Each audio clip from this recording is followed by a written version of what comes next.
आस आज आम बनामा yummy yummy EP. तो आज मुई आपण मानकर संगे इपी रेसिपीटा शेयर करबार कारण हेउचे केंता करी आमे 2टा 5 टंकिया इपी पैकेट के नहीं करी पेट फुल हेला भलिया थाली इपी बने पारमा सेटा मुई टिप्स और ट्रिक्स संगे आपण मानकु आके ई रेसिपी रे बतामी। तो चलो बनामा इपी। इथिल लगी मुई दुकान रो 2टा 5 टंकिया इपी पैकेट नहीं जाइछे। एबे इपी पैकेट के खुलमा इटार भितरे इपी संगे इपी मसला भी अच्छे।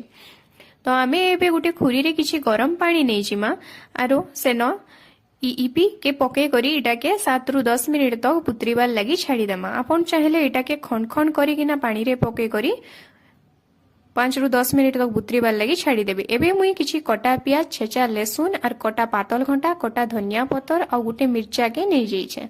एबे कड़ाई रे तेल 2 चम्मच दे करी गरम करमा तार ऊपर गोटे कटा प्याज के पके करी भाजमा तार उपरे छेचा लहसुन के पकेदेमा। एबे तार उपरे किछि लून देदेमा जार द्वारा कि हमर उइल आर लहसुन भल भावे भाजी ही जिबे आर इमानकर कंचा बासना भी नहीं रुहे आ परे इनो इपी रांधले इपी रे भी लून लागी करी रहबा। तो लहसुन आउ पियाज भल भावे भाजी ही गला परे इटार उपरे आमे मिर्चा गुण पकेदेमा तार उपरे आमे जेन बुतरे करी रखिथिमा हमर इपी के सेटा के पकेदेमा तार उपरे मैजिक इपी मसला के पकेदेमा और भल भावे एटा के घांटमा। एबे इटार उपरे आमे जेन काटी करी रखिथिमा पातल घंटा पकेदेमा तार उपरे धनिया पतर के पकेदेमा। तो इनो मुई मिर्चा नहीं पकेनो काहेला जे कि मुई मिर्चा गुण इपी रे आगरु लगई थिली।